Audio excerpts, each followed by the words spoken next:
Hi everybody and welcome back to B2B NAV, and this week's podcast episode is focused around the topic of storytelling, which is linked to the topic and the focus of this month's knowledge edition as well.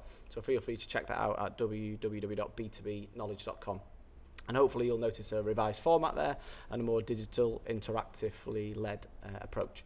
And we can touch on that later on as we get more into the detail of storytelling, I guess. But I guess as a topic, storytelling's been around a while now. Mm-hmm. I felt like it's been around for many years, obviously, but in the sense of came more to the front in B2B the last 12, 18 months. It seems to be coming more to the front, and people's considerations of creating more of an emotive connection with their readers. As a whole, it's one of those topics in terms that we're hearing banded around an awful lot. What's your take on it when you hear the word storytelling? Let's stick with B2B, in B2B for the meantime. I think it's more often talked about than you see it practiced at the moment, unfortunately.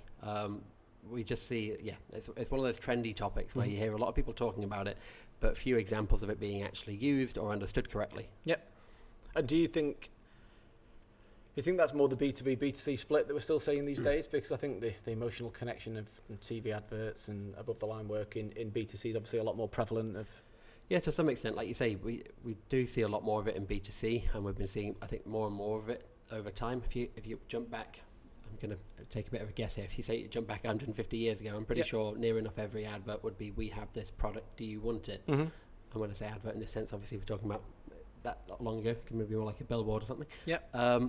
But in recent years, and I gave the example when we were chatting earlier about Christmas ads, at least in the UK, they're going a lot more emotive these days. They're trying to build a connection. They're trying to relate to the audience that's watching it by just one example, showing an elderly relative at Christmas, showing them, somewhat alone, but then also showing them getting a gift from the family or a message from the family and a phone call from the family that really lights up their life. I think we're seeing more and more of that because people can relate to it, and it helps people remember what you're talking about, who you are, and makes them want to share it and talk about it as well. Yeah, and I think that's probably quite relevant. And it's one of the aspects to the knowledge edition, obviously, is the quote like facts tell and stories sell. And it's one of those phrases that does stick with me because I think in the B2B world, it's very much focused around facts, or traditionally was facts and statistics and product overviews and you name it. But it's very much more technical information that's being conveyed, and a complete lack of emotion, you would say.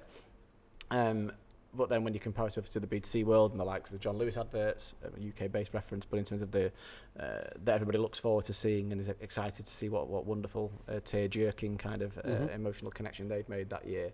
But as you said, I think in storytelling in B2B is one, misunderstood, and secondly spoken about a lot with a lack of action behind it. And it is hard, I think, in B2B to find relevant examples, because when clients or customers say to us, well, show me a company that's really nailed it from a B2B perspective. They are out there, but it's not particularly front of mind potentially. I think it's one of the ones where it's quite easy to have a glance at the concept, see how it's being used in B2C, and go, we're B2B, we're technical, our audience won't like that, our audience won't get that, and kind of switch off there. And I think you see the same sort of thing without going too deep into this, with the likes of e-commerce. But keeping on that storytelling example, I just think it's one of the ones where if we actually start to look at what the businesses are doing, look at who their audience are, look at how they're trying to communicate and what they're trying to communicate, they'd probably find that there's actually a lot more space for it to fit than they realize.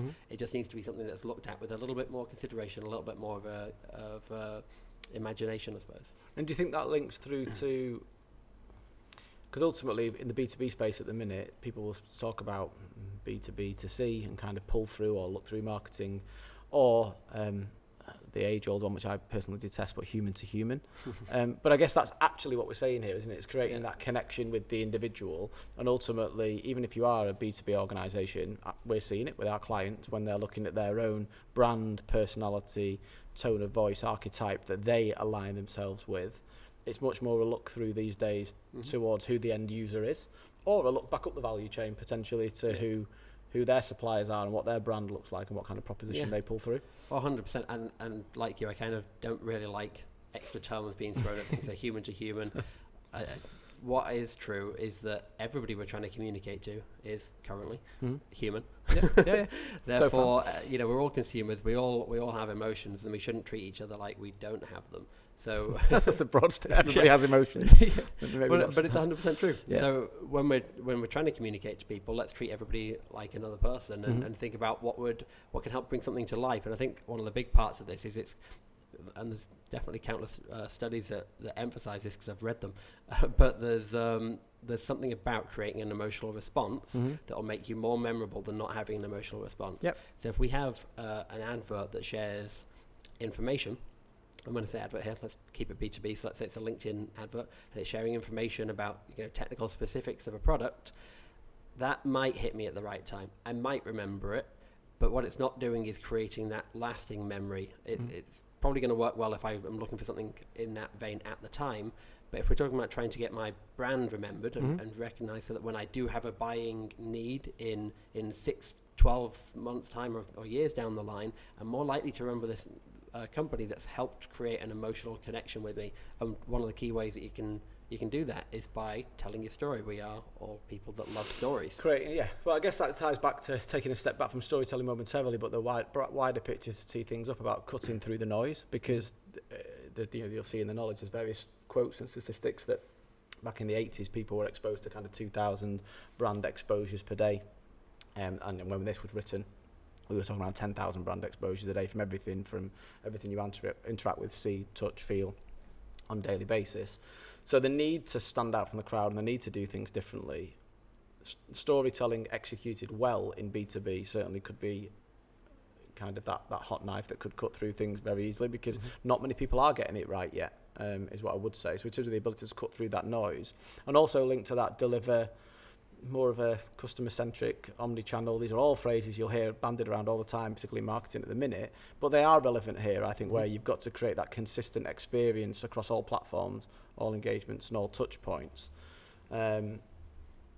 Is that another barrier to it at the minute, do you think? Because an advert on the TV in the B2C world, striking that connection is great, whereas in B2B, there's a lot of different avenues where you can be found, and consistently creating that emotional feel or consistent customer experience. I think that's harder in B2B.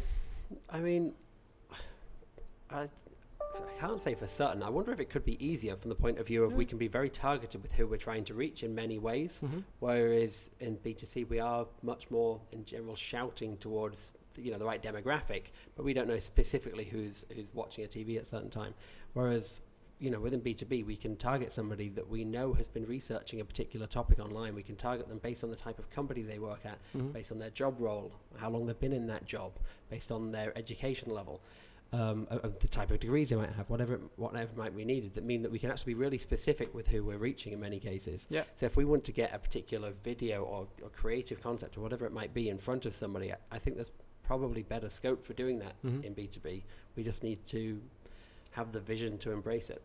And in terms of this emotional need, I can hear kind of my father and my father's father in my ears here, but kind of echoing, there's not a need for emotions, this, that and the other. Do you think this is linked also to the new generations coming through of the modern B2B buyer, the millennials, the Gen Zs, who I think it's fair to say are more emotive? To some extent, but when we say emotions as well, we don't necessarily mean that an advert has to move you to tears, like the some of the Christmas adverts of recent years have done with some people. Sure. There are lots of different kinds of emotional connection, and making somebody smile or making somebody laugh is just as valid. And I mean, I don't think anybody can deny that everybody loves to laugh. So that can be a valid route. So even if somebody believes that their audience is going to be quite cold and quite turned off to being emotional, again, that's probably not true. And I think we've seen there's an example within the knowledge issue so there's a video of this. I won't try and describe it because I'll just ruin the video, but there was an example within our latest knowledge issue of an Adobe marketing campaign for their Creative Cloud, I think it was, which is just quite a funny parody type commercial. But again, it just means that you've got a bit of an additional connection to that brand if you've liked that video, because it's entertained you and it showed you something. But it takes people to be a bit braver, doesn't it? I think, because Adobe, okay, they've got quite a cool brand. They're associated with creatives and that kind of suite of services, so they can afford to be a bit cheekier and a bit more amusing and a bit more humour built into it, for sure. I think with a lot of the B2B organisations we work with, I'm not saying they shouldn't, but I think there's that kind of C-suite or barriers or classic traditional B2B marketers or B2B business folk who maybe are more reluctant to put their head up and try to try things and do it a bit differently, and they want to stick with that white paper that they've always done. Yeah. And I guess it really depends on the company, and I'm sure it won't work for every company, either because of their industry or because they're not ready for it or because their audience that wouldn't enjoy it potentially. Yeah. But again, I just say that people need to really think about it and weigh it up properly. So the example that we were talking about before was we work with a lot of nutrition clients. Yeah. And when we're talking about things like early life nutrition, yes, it might be a very scientific and heavy subject from their point of view, but the whole concept of early life nutrition is conjuring images of child development and even fetus development and things like that, that I think would be ripe for sharing in a much more emotive way to help build that connection. Yeah. And I think relevant to what you referenced earlier in the sense of, when people talk about emotion, or it's certainly for me anyway, you do think about being brought to tears by something. That's maybe my instant emotion that I go to. But there's simple and effective ways to do that, which ties back to various other aspects that are in the knowledge again. But I guess one of them that maybe isn't signposted as much, but we speak about it a lot, about speaking about the problems you solve, not just the product that you offer. And I think that can be a good starting point for B2B marketeers of thinking on that basis. So rather than talking product stats and very inside out, speaking about you, your products, your services, speak about the problems they solve for the end user. And that in itself can be a really interesting insight into the start of telling a story. Because within that, just breaking that down, you're thinking about the frustration someone's currently feeling as the emotion, and then the solution, which gives them relief from that, and helping to build almost a common ground there, because you as a company are communicating to them about things that they understand. Yeah, and it feels more personalised to them, particularly if you're more targeted in the efforts of how you amplify whatever piece of content or marketing collateral it is. But I think that personalised aspect, you feel like you're speaking to that individual user, or clearly you're speaking to a pool of people. But instantly that moves you further along the storytelling journey than talking about spec sheets and technical white papers, which still have a place. Yeah, as we talked about before, they still have a place. If we think about that, just using the example of the purchase funnel, there are people that are completely not aware that your company exists. And that might be where it's better to think about things that can cut through the noise and can make them remember you when they do come to make a buying decision. People that are further down that funnel and are already aware of you, are already actively looking for a solution, they do need the details. But they're not necessarily going to get won over by the details if they're too high up in that process. Yeah, okay.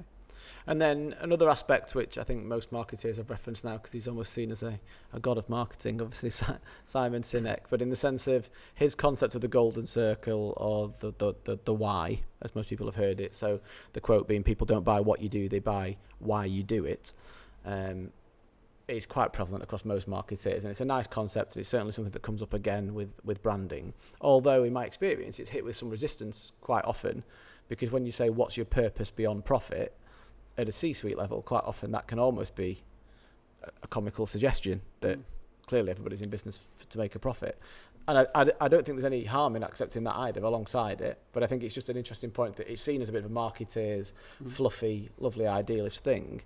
But again, is it the younger generations that are driving this kind of purpose-driven? They want to understand what's behind a business beyond just selling more shoes, selling more products, formulations, whatever it may be.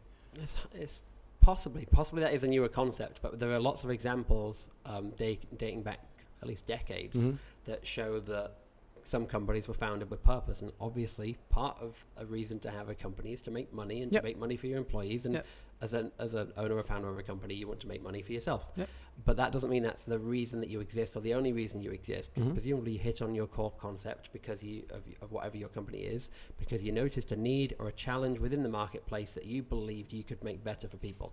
So using one example, I don't know their internal tagline, but the example of Walmart, where they wanted everything to be affordable for everyone effectively.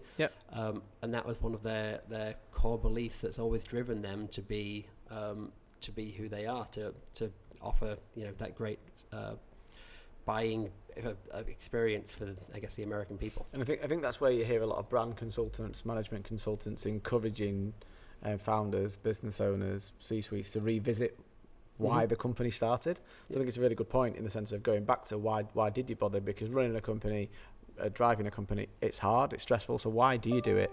And when you actually I think maybe even for myself coming up as a more junior team member through organisations, you do just think people are chasing pound notes, but you're really not. Like it's more about the opportunities you can offer for people, and the problems you can overcome, or the ways you can make the world a better place for people to live in. And I think there's a good chance that's not always been thought out in detail, or maybe it's not always been communicated depending on the side of the organisation. It might be something that's in the founder's head and maybe hasn't been passed on to the rest of the team as an ethos to live by, but that doesn't mean it isn't there somewhere.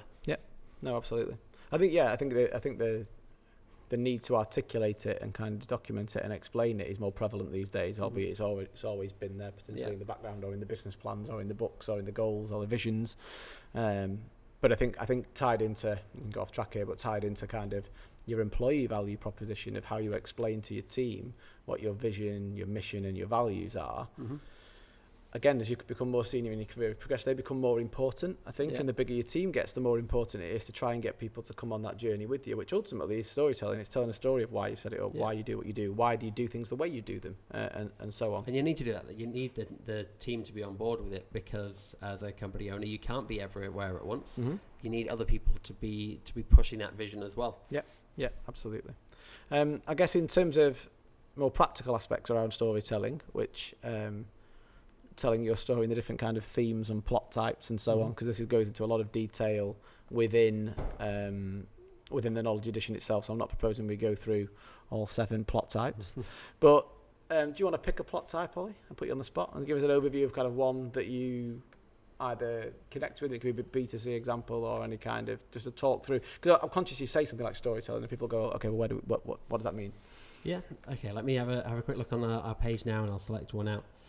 I'll pick number 1, actually. Why not? It's quite an easy one, I think, to imagine, and that's overcoming the monster. So the example we give is of War of the Worlds. Obviously, if anybody's not familiar with the plot, aliens invade. Humans naturally want to survive.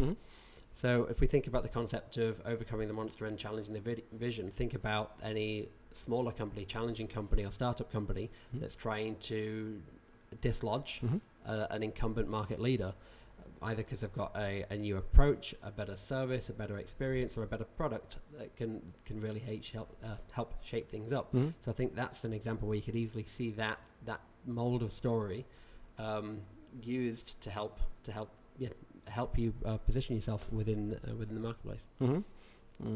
I'll go for the Quest, Star Wars. You can tell John Halliwell's been near this one. But in the sense of, I guess the Quest, I think you see that quite a lot in B2B, because I think it's quite an obvious link for people at the minute in terms of when businesses are talking about improving the world, making the world better, making the world more enjoyable, making the world, enhancing the world. And you see this a lot in brand propositions at the minute, which is almost leading to a lack of differentiation. But arguably, I guess that's the quest that they're on, and links to the vision of their business again.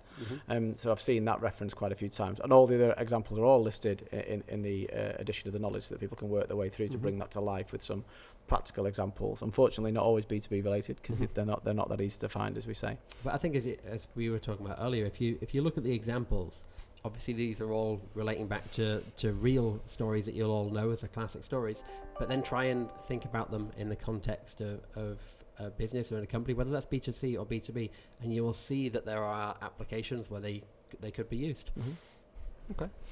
I think that's it for me, really. Have you got anything else you want to throw into this week, Ollie?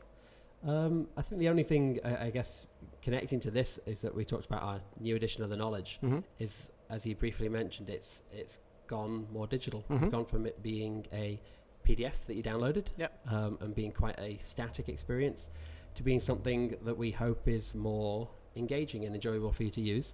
And that's coming back to, while it's not storytelling specifically, it's coming back to trying to create something that is creating that bit more of an emotional response, in that it should hopefully be a bit more exciting, a bit more joyful. I think exactly that, and I think that's just a different way to cut through the noise again, showing something different in the digital experience you can offer your customers as well. So conscious we've touched on a lot of different topics there. We've gone around the houses on that one in terms of why would you start with storytelling, through customer centricity, the marketing mix, digital transformation in terms of where it sits in that marketing mix, and different plot types.